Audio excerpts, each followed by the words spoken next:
She represents a real test for the royal family, and honestly, she's someone who captures attention like few others.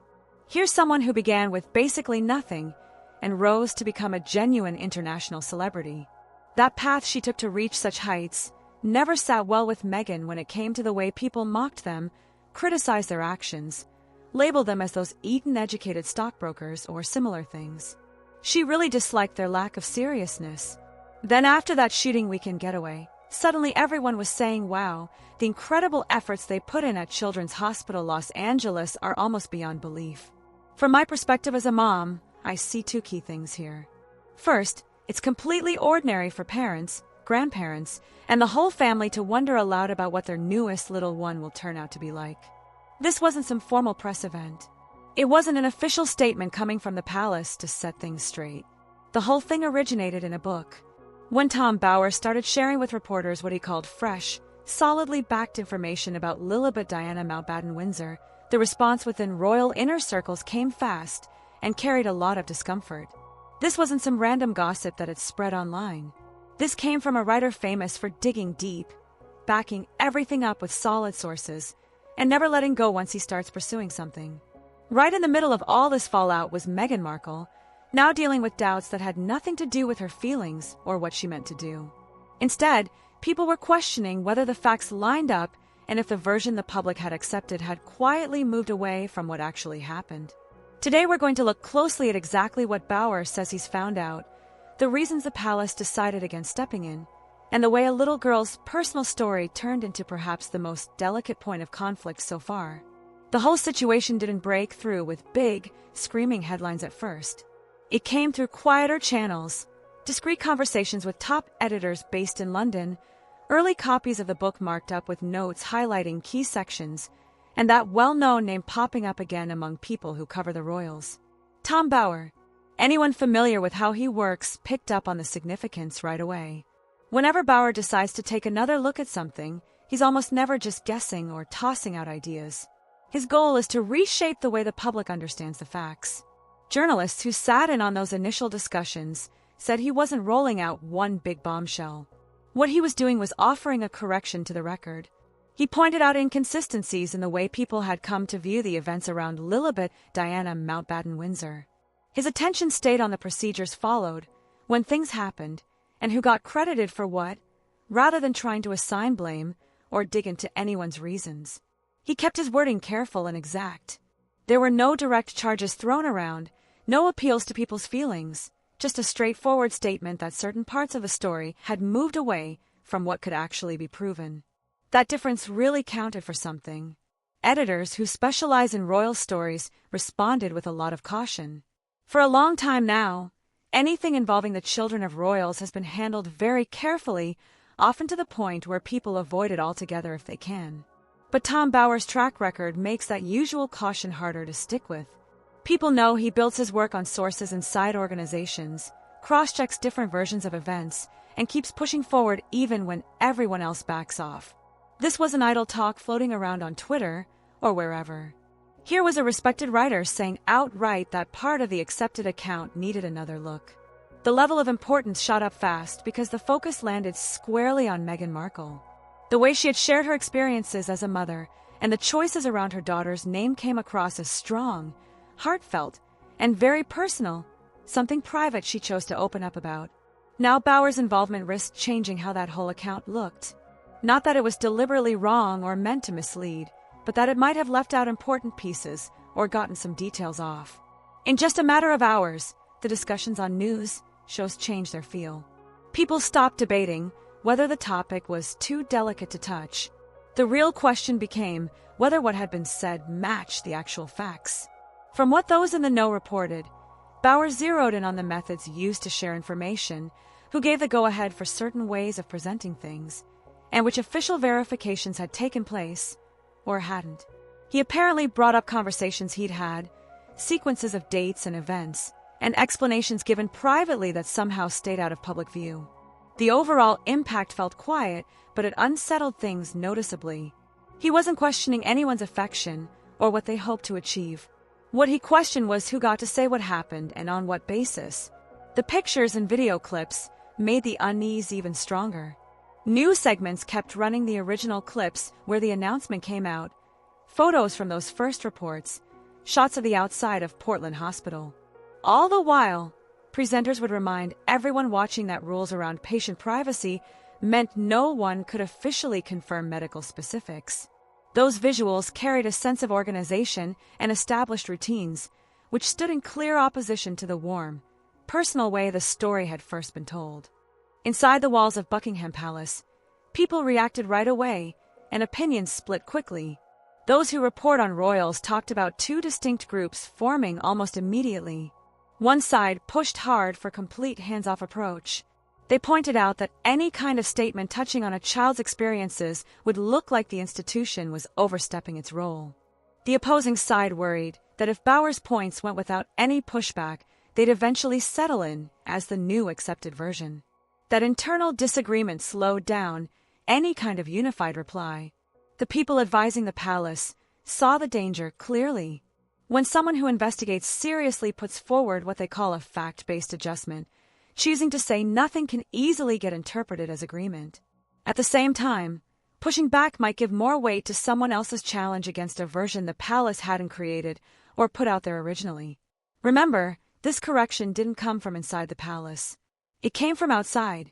The personal side of things grew more intense once the spotlight swung back toward Meghan. Observers said she seemed vulnerable, not because anyone accused her of doing something bad, but because the right to shape and tell her own story was now up for debate. One of her greatest strengths had always been the ability to guide how her experiences were presented and the feeling behind them. Bauer came at it from a completely different place. His approach wasn't warm or mean-spirited. It stayed clinical and evidence-based. Her backers came together fast, charging that the writer was using a child's situation to weaken the mother.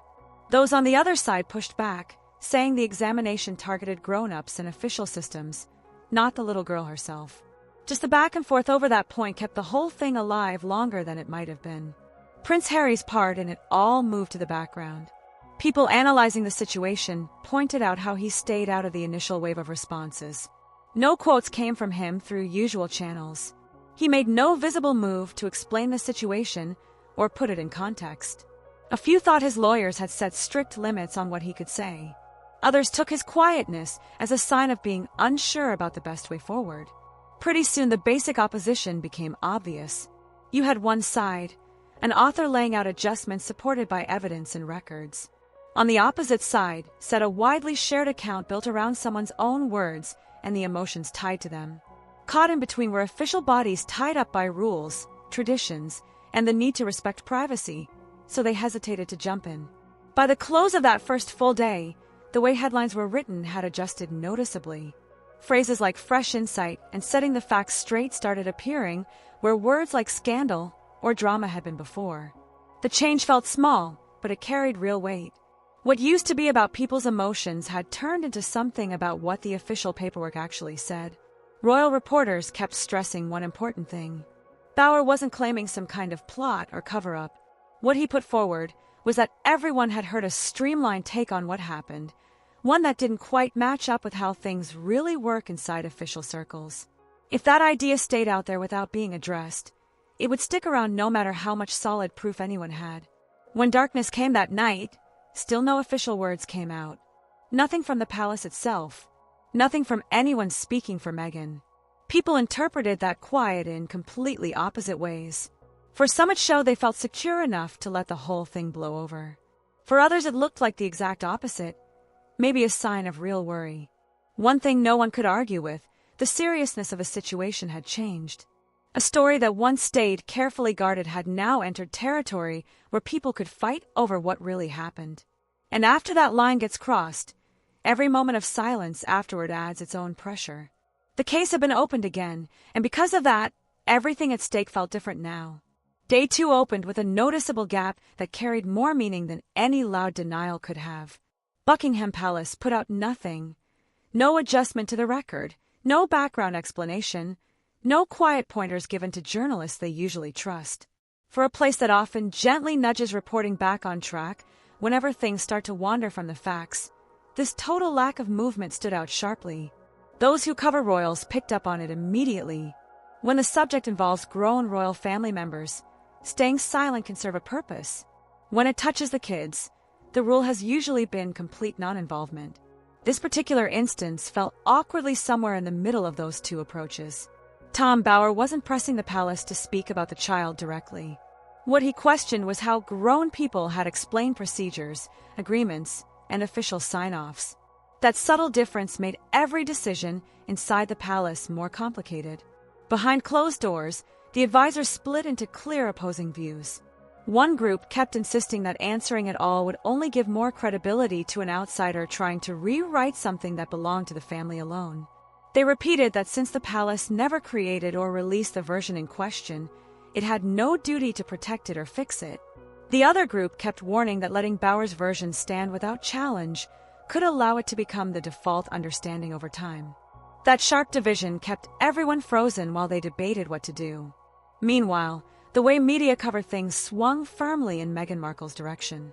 Shows that started out treating the matter like an interesting puzzle now zeroed in on what it meant for her personally.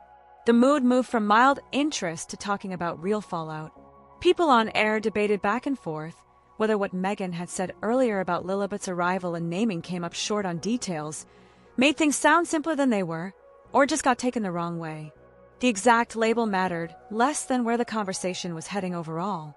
When Bower spoke in his own interviews, he added fuel to that change. He kept his tone steady and controlled, always circling back to evidence, cross-checked accounts, and careful avoidance of anything that sounded heated. He never pointed fingers or made charges. Instead, he simply laid out clarifications. That calm way of speaking took the wind out of usual attacks. Anyone used to hearing loud arguments from both sides struggled to find something strong to fire back with. Once someone focused entirely on steps and procedures instead of intentions, arguments rooted in feelings start to fall flat. The pictures and footage finished the job. Networks kept showing the first public statements, the news stories from back then, outside views of Portland Hospital, all with reminders that private. Medical information stays private. Putting those orderly images next to the heartfelt personal account created a strong sense of difference. Presenters might warn against jumping to conclusions, but the visuals themselves suggested that what got described didn't quite line up with standard institutional ways of handling things. The attention started spreading to include Prince Harry too. Observers kept mentioning how strangely quiet he had stayed throughout. In earlier situations that stirred controversy, Harry usually stepped in to add context or show the human side. This round brought none of that. No quotes passed along through contacts, no framing to support their position, no visible work to connect the different viewpoints. Some people guessed that lawyers had drawn very tight boundaries around what he could do. Others saw his lack of response as a sign he wasn't sure how to handle it. That uncertainty fed even more discussion. People close to the Sussex side tried to bring the focus back to love and family feelings, saying technical points shouldn't erase what really mattered to parents. Those against that view shot back that when public accounts involve official bodies, accuracy in details isn't something you can skip over. Those details set the real limits. The conversation locked into those positions, and any space for compromise disappeared. Within palace circles, the worry grew sharper. Advisors who wanted some kind of action pointed out that the more time passed without a word, the more likely people would treat Bower's version as the final one simply because nothing contradicted it. The ones pushing to stay quiet argue back that jumping in now would create expectations the palace couldn't live up to later, basically opening the door for every writer to drag private matters into the open through media pressure. The deadlock continued. Public opinion broke apart along predictable lines. Certain viewers felt Meghan was being singled out unfairly by someone using the palace's mysterious aura to his advantage. Others believed this was just the needed adjustment to a story that had gained from staying vague. The term shame started showing up more, not as a way to call someone bad, but as a way to describe how exposed someone can feel. Getting publicly adjusted on facts, even without anyone saying you lied, still hurts how people see you. News organizations kept tweaking how they talked about it. What once got called a revelation now became simply the record. What felt like controversy turned into correction. With every small change like that, the whole thing drifted further from raw emotion and closer to something fixed and lasting. Official accounts tend to survive longer than one person's interview. That basic fact hung over every report. By the time evening arrived, The palace had settled on its path. The quiet would continue. No off-the-record nudges to soften things. No helpful commentary to shift attention elsewhere. The institution seemed ready to take whatever short-term hit came from it if that meant avoiding a bigger, ongoing mess later. By choosing that route, they shifted the entire pressure of having to answer onto Harry and Meghan themselves. For Meghan, the result hit hard. The ability to guide her own story, something she had always relied on, now looked open to question. Those who stood by her insisted that no writer gets to claim ownership of truth. Those who criticized her answered that solid evidence usually does carry that authority. Night after night, the arguments played out on television panels spanning different time zones. When that second day wrapped up, one thing stood clear to everyone working in royal coverage. The discussion had gone past asking if Bauer got it right. Now it centered on why nobody speaking with official weight had stepped up to challenge him. Without any direct contradiction, what started as a clarification began looking more and more like agreement. Staying silent didn't close the conversation down. It changed the terms of it, and as each hour ticked by without a word, the weight kept tipping away from personal accounts and toward the steady, unemotional staying power of documented fact. When the third day rolled around, the focus had moved once more. People stopped debating if Tom Bauer had the right idea. Instead, they asked why no one in a position of real authority inside the institution bothered to push back against him. Without anything to counter it, that clarification started hardening into something people treated as settled fact. Those who report on royals from London describe the atmosphere there as tense, not because one specific point stood out, but because of where everything seemed headed. Inside Buckingham Palace offices, the people giving advice faced up to an uncomfortable reality. The moment an outside researcher lays out an adjustment backed by paperwork and sources, choosing not to speak doesn't freeze things in place. It actually steers the discussion somewhere else. The palace's traditional habit of shielding children by avoiding any comment at all now ran head-on into a changed situation. What got challenged wasn't the child's own experiences. It was how grown-ups had described official steps and agreements. That difference sharpened the split inside palace walls even more. One group held firm that no line could be crossed here. Getting involved would basically encourage writers, reporters, and opinion people to keep pulling private family matters into public fights. The other group kept reminding everyone that the palace had already paid a price for letting things stay unclear too long. When people argue over what the record says, refusing to step in and explain doesn't keep everyone neutral.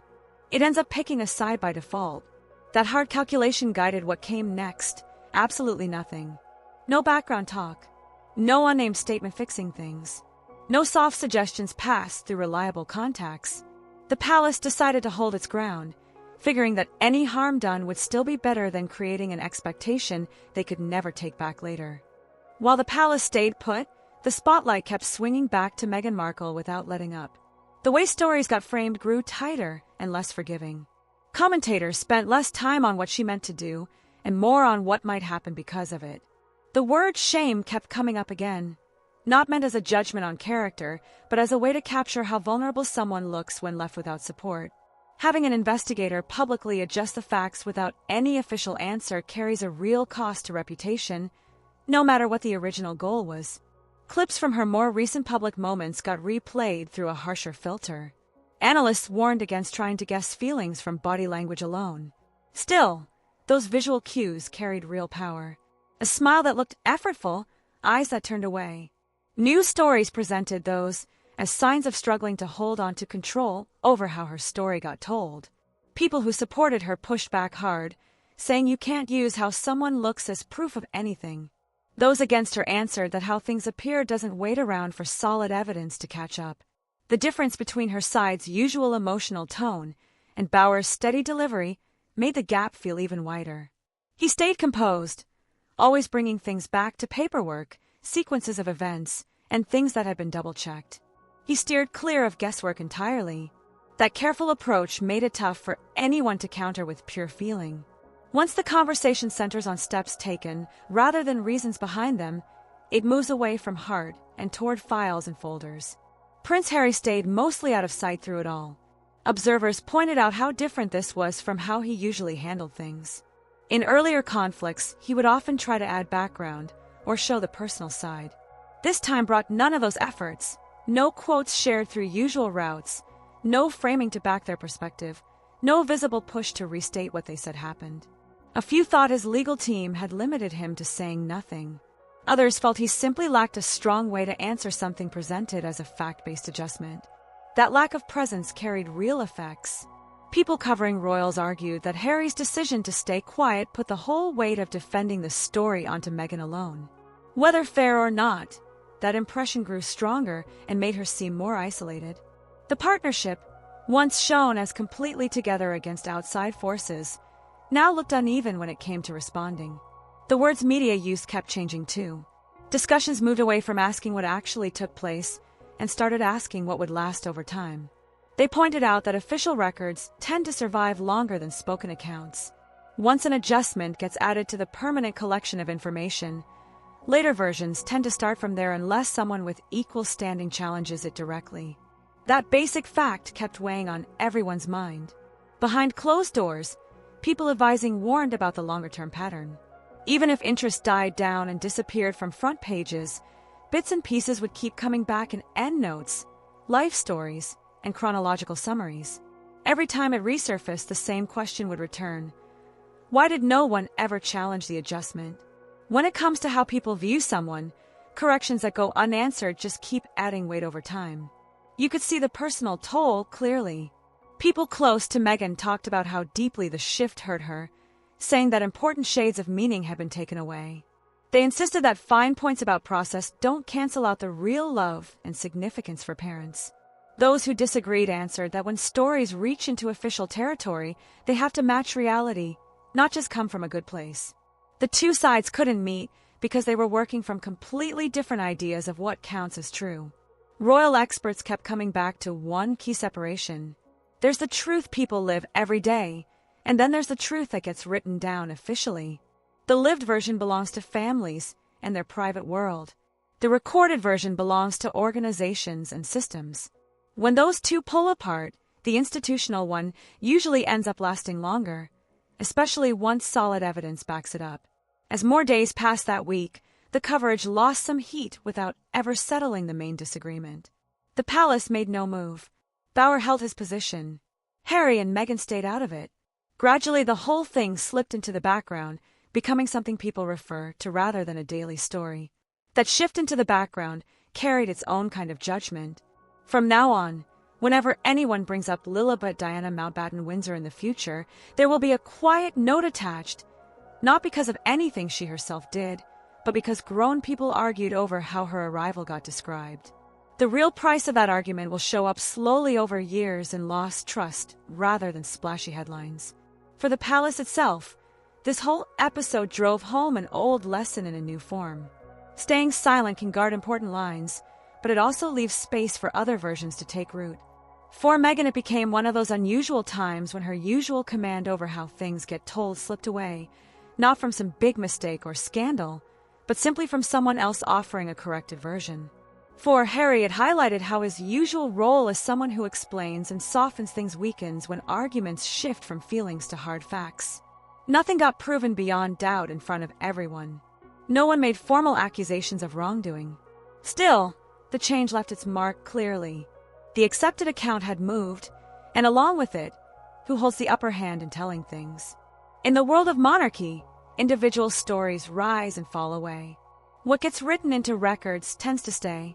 When someone who investigates reframes those records and the official side chooses not to fight back, the shift doesn't come with fanfare.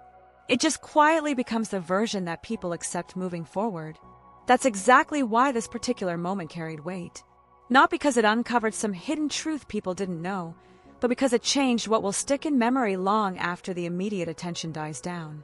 And in the life of royals, what stays in memory usually ends up mattering far more than whatever emotions ran high in the moment itself. In monarchy, individual stories tend to fade over time, while records have a way of sticking around.